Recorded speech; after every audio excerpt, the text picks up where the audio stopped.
Em nome do Pai, do Filho e do Espírito Santo. Amém. Vamos agora tratar do 7º e do 10º mandamentos para o nosso exame de consciência. São eles não furtar e não cobiçar as coisas alheias. A explicação já nos foi dada pelo rei Roberto Carlos, né? O que é dos outros não se deve ter, ainda que na verdade ele estivesse falando do 9º mandamento, né? Não cobiçar a mulher do próximo. Mas, falando agora de maneira mais séria, do que tratam esses mandamentos? Eles tratam basicamente da propriedade, daquilo que pertence a alguém, a propriedade particular. Ela é algo querido por Deus, né? Nós temos coisas, são nossas, e nós não podemos pegar aquilo que não nos pertence. E não podemos, não devemos cobiçar aquilo que não nos pertence. Por quê? Porque esse apego desordenado a bens criados é uma coisa que vai nos afastar tremendamente de Deus. É uma coisa que vai prejudicar tremendamente o nosso desenvolvimento espiritual. O apego desordenado ao dinheiro, ele é uma forma de violação desses mandamentos. Por quê? Primeiro, porque o objetivo da vida não é ganhar dinheiro. O objetivo da vida é amar a Deus e glorificá-lo. Segundo, porque nós somos tesoureiros da divina providência. Ou seja, Deus confia que nós vamos ajudar o próximo em dificuldade. Deus não vai fazer aparecer dinheiro no bolso do mendigo. Deus vai fazer com que a gente passe do lado do mendigo na hora que ele está com fome. Que a gente dê para ele um prato de comida. Nós somos tesoureiros da divina providência. Quando nós começamos a ficar como avaros, se agarrando ao dinheiro, nós estamos pecando contra esses mandamentos. E também estamos pecando contra esses mandamentos quando nós agimos de maneira ainda mais claramente contra eles. Ao roubar algo, ao furtar algo, ao carregar algo que não nos pertence. Ou a ficar com algo que não nos pertence. Por exemplo, alguém nos empresta uma coisa e a gente não devolve. Isso a gente está pecando contra o mandamento de não furtar. Quando a gente pega uma coisa, qualquer porcariazinha que seja, uma borracha mastigada, sem pedir para o dono, a gente está pecando contra esse mandamento. E quando a gente comete um pecado contra esse mandamento, o que a gente tem que fazer? A gente tem que restituir.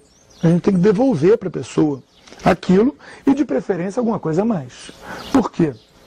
Porque aquilo não é nosso. E o uso daquilo, a gente também tem o dever de pagar pelo uso. Se a gente pede emprestado, vem alguém e diz, me empresta, por favor, o seu aparelho de som. Eu vou dar uma festa, preciso do aparelho de som. A gente empresta o aparelho de som, que beleza, toma, tá aí. Emprestamos. Agora quem vem e pega o aparelho de som sem pedir. Essa pessoa tem que devolver o aparelho de som e, de preferência, algo mais. Por quê? Porque ele pegou algo que não lhe pertencia e usou. Mesmo que ele devolva aquilo, não tem como devolver o uso, não tem como devolver o tempo em que essa coisa ficou com ele. Mesma coisa acontece com dano. Se a gente danifica uma coisa que pertence a alguém, a gente deve pagar o conserto e deve pagar algo mais. A gente deve restituir isso.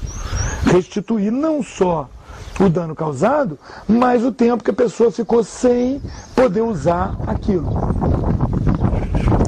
Tem hoje em dia muita gente, muitas campanhas aí de pagamento do dízimo. E tem um mandamento da igreja, realmente, o 5º mandamento da igreja diz que a gente deve pagar o dízimo segundo o costume. Qual é o costume? O costume no Brasil, ao contrário de outros países, é a gente pagar o que dá quando dá. Ou seja, a gente botar dinheiro na caixinha de esmolas na igreja, no ofertório da igreja.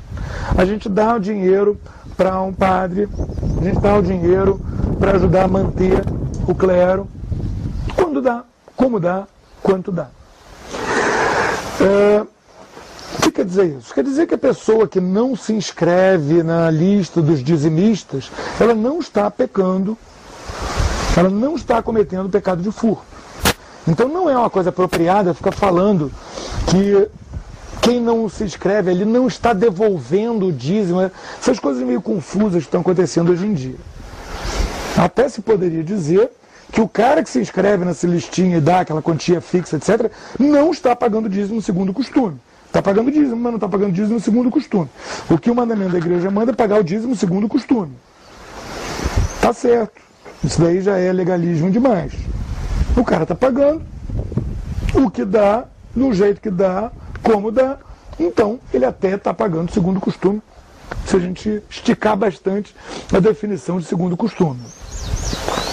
Mas o costume não é aquele, não é obrigatório alguém se inscrever numa lista dessas. Mas é obrigatório pagar o dízimo. O que quer dizer isso? Quer dizer que tem que pagar 10% de tudo que ganha no dia que ganha? Não. Quer dizer que quando dá, tem que dar alguma coisa.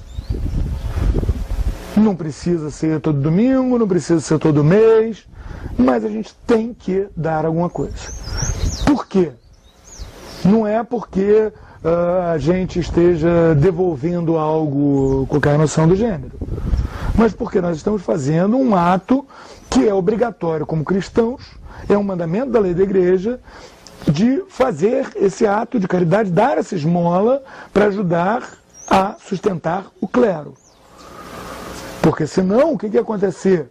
O padre, ao invés de estar lá disponível para ouvir confissão, ele ia ter que estar ralando, trabalhando na oficina mecânica para poder ganhar dinheiro. Ele ia ter que estar dando aula em algum lugar para poder ganhar dinheiro. E não é isso que a gente quer. A gente precisa ter um clero que esteja à disposição. Não tem tanto padre assim que dê para ficar desperdiçando o padre, fazendo eles terem que ganhar a vida por fora com outra coisa. Eles têm o direito de viver do evangelho e a gente tem o dever de ajudar caridosamente a manter o clero. Então, quando a gente vai examinar a nossa consciência, para ver se a gente não cometeu esse pecado, esses pecados, né? Não furtar, não cobiçar as coisas do próximo, o que a gente vai ver? Primeiro, a gente vai ver se a gente não ficou demasiadamente apegado no dinheiro, ao ponto de não gastar numa coisa que a gente poderia ter gasto, queria fazer bem, queria ajudar, não dar uma esmola que a gente poderia ter dado, não ter pago o dízimo que a gente poderia ter pago, que é uma obra de caridade também, não ter ajudado uma pessoa que a gente poderia ter ajudado de alguma outra maneira, porque a gente estava apegado naquele dinheiro. Se a gente não ficou entesourando dinheiro demais, guardando o dinheiro todo e às vezes negando coisas essenciais para a nossa própria família, no caso de nós, pais de família. Também, se a gente não ficou com algo que pertencia ao próximo, se a gente não usou algo que pertencia ao próximo sem pedir autorização dele, por exemplo, no trabalho, ficou fazendo telefonemas interurbanos na conta da empresa, isso é furto. A gente não pode fazer isso. A gente está se apoderando de uma coisa que não é nossa. Né? Aquela linha telefônica, ela está ali, pode fazer interurbano, por quê? Porque a empresa precisa que interurbanos sejam feitos. Não é para a gente ficar falando com os amigos em outros estados. Isso é furto. Então a gente tem que pensar nisso.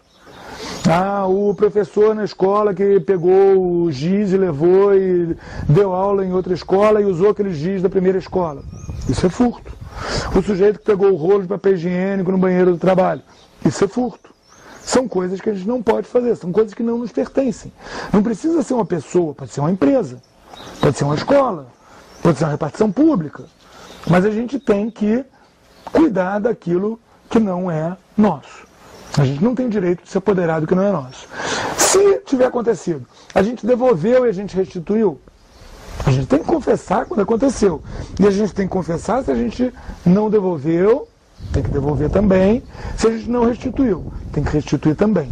Então, no nosso exame de consciência, quanto a esses mandamentos, a gente tem que ver sempre se a gente fez tudo o que deveria fazer. Ou seja, não só não levar a coisa, mas restituir o dano causado, restituir a ausência daquele bem pelo tempo que a gente levou, devolver as coisas que nos emprestaram, dar para a caridade, ajudar como tesoureiro da Divina Providência a manter as pessoas que têm condições piores do que as nossas. Tudo isso faz parte desse mandamento. Então, no nosso exame de consciência, a gente tem que ver, basicamente, é isso. A nossa relação com aqueles bens de que Deus nos cumulou, a nossa relação com os bens com que Deus cumulou o próximo. A gente não pode pegar o dele e a gente não pode se apegar demais ao nosso. Louvado seja nosso Senhor Jesus Cristo. Em nome do Pai, do Filho e do Espírito Santo. Amém.